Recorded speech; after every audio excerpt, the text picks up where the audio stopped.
So unless you've been living under a rock for the past month now, a new game has been released on Steam and Xbox about a month ago, and it's gotten so popular that it divided the Pokemon fan base into two groups, the same way Talos worship being outlawed in Skyrim divided its population in two, and these two groups will focus on one of two things. The first group is the group that is hoping that Palworld will light a fire so big under Game Freak's ass that it'll make them sweat bullets and make future Pokemon games good again, or for Pokemon to just outright fail. And the latter group of Pokemon fans, the hardcore Nintendo fanboys, cry salty tears about how Palworld plagiarizes Pokemon designs, which you could be forgiven for thinking, admittedly.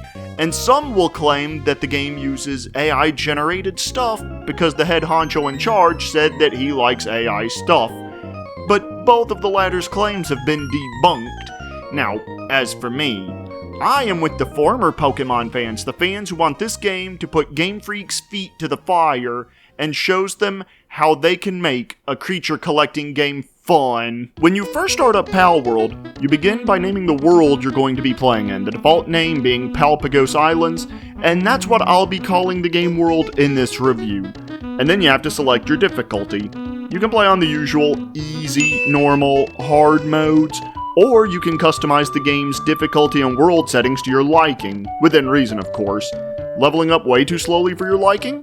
Crank that meter up.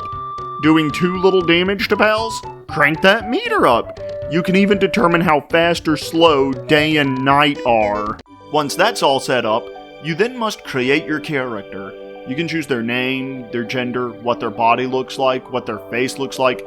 You can really make some abominations with this character creator, but as the game tells you towards the top of the screen, right now there is no way to change your character after the game starts, but this is planned to be changed later on during the game's development, which of course means that before we go on, I must remind you that this game is still in early access, but for an early access game, it runs super smoothly, at least in my experience anyway. After you're through creating your character, you awaken on a beach somewhere surrounded by 3 pals who notice that you're awake and run away like bitches. A device called a pal deck turns on and tells you that the tree holds the answers and that the towers are the keys. Grabbing the pal deck, you take it with you and walk towards some stone stairs, and then the Pergasus Islands are your oyster. You can go anywhere, do anything, and explore to your heart's content. And just look at that draw distance, too! Of course, while this is a survival game, it has RPG elements similar to the Pokemon games. You have 6 stats, and whenever you level up, you get a single stat point that you can invest into any 5 of them that you choose. HP, Stamina, Attack, Work Speed, and Carry Weight. You also get 6 technology points that you can use to unlock various technologies that enable you to be better prepared for your new life on the Pergasus Islands. So how do you level up then? Simple! You either capture pals, up to 10 of the same species, beat the snot out of pals and bosses, pick up materials you see on the ground, build things. Basically, pretty much everything you do in Palworld will give you experience points.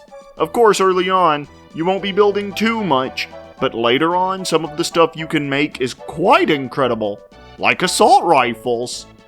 You can even craft firearms for certain pals, too.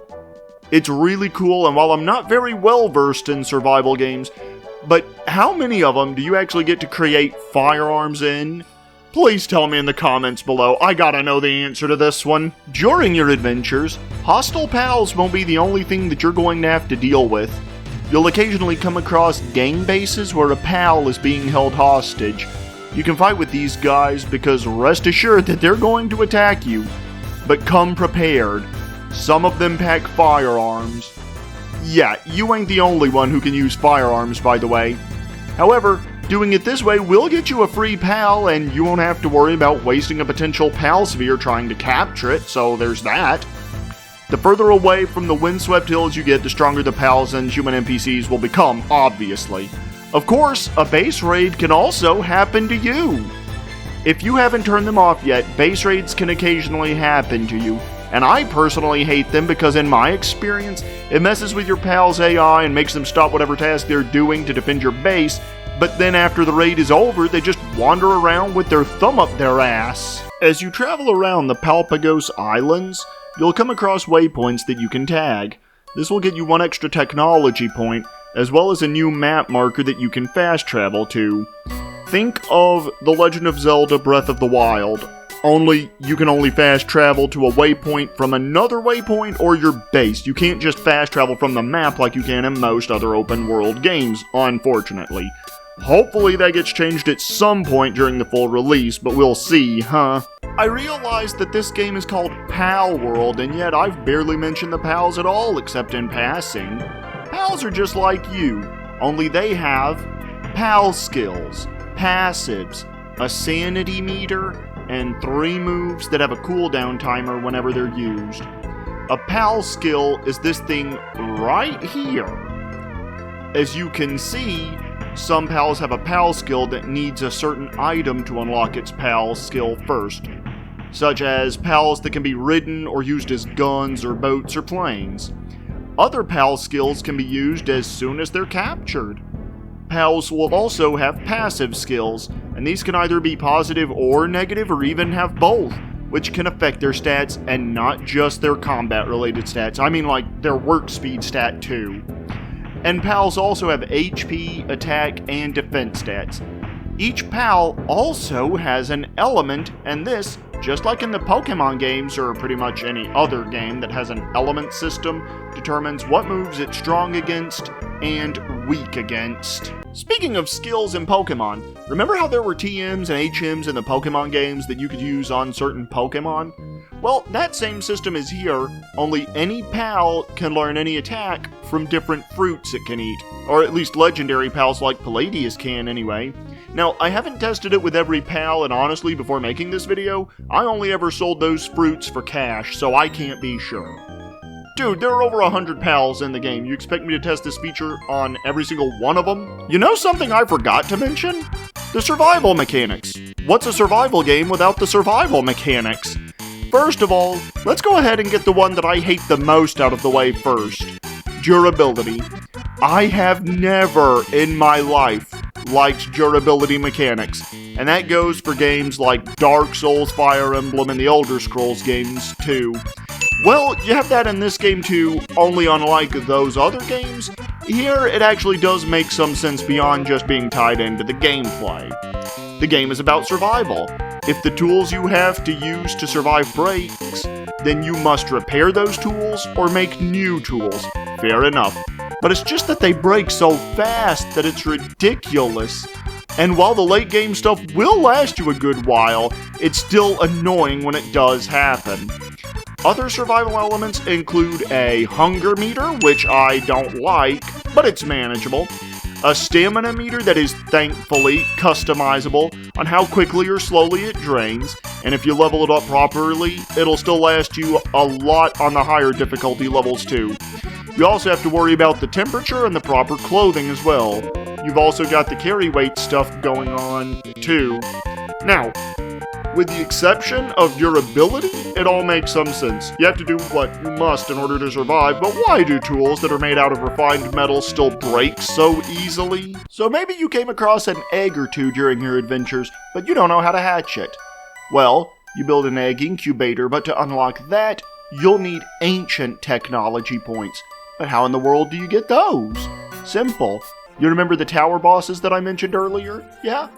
Well, if you manage to beat one of them, you'll gain 5 ancient technology points for the first time you defeat them, but only the first time. If you beat a boss pal out in the field, then you'll gain 1 ancient technology point for the first time you kill it or capture it. These eggs are all over the place, and they will come in one of the elements of pals you can collect, and the larger the egg, the rarer the pal you'll hatch from that egg. You have common eggs, dark eggs, scorching eggs, damp eggs, electric eggs, rocky eggs, frozen eggs, and dragon eggs. Oh, and I'm not entirely sure why, but sometimes when you go to hatch an egg, for my good file, as you'll see here, I can press X and the egg will incubate automatically, or get ready to hatch. In my other file, it takes a little over a minute or so for an egg to hatch. and I honestly don't know why that is. If someone knows the answer, please tell me in the comments below. You know, as I was capturing footage for this video and then writing this script, I came to a realization. Palworld is a gigantic Easter egg hunt. Yeah, you have the 100 plus pals to collect, as well as all of those pal eggs hiding all over the Palpagos Islands, but you also have Liftmonk effigies, which are much easier to see at nighttime than during the daytime. You have these castaway journals you can find scattered around that'll give you hints. You have the respawning treasure chests, waypoints to unlock, and boss pals to discover.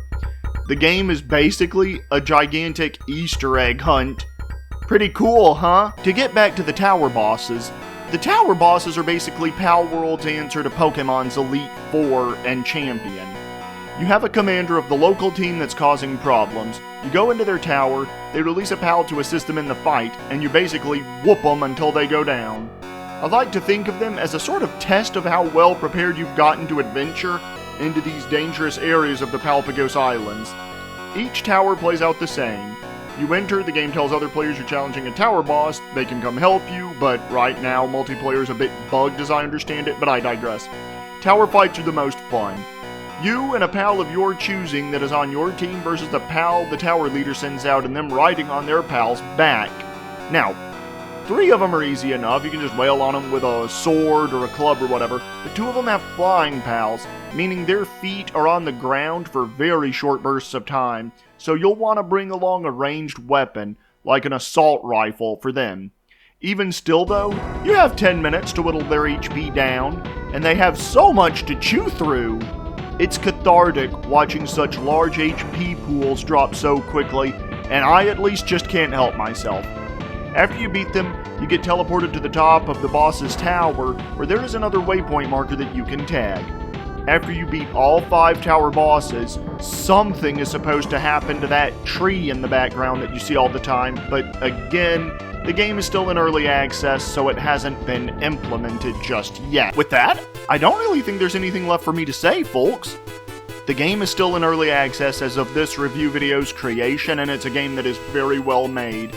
I'm eager to see where this game will go in the future, to see what plans Pocket Pair has in store for it, and for Palworld to hopefully stick Game Freak's feet, as well as the feet of all other creature collecting game creators, to the fire, so that they can see what can be done with just a little bit of imagination.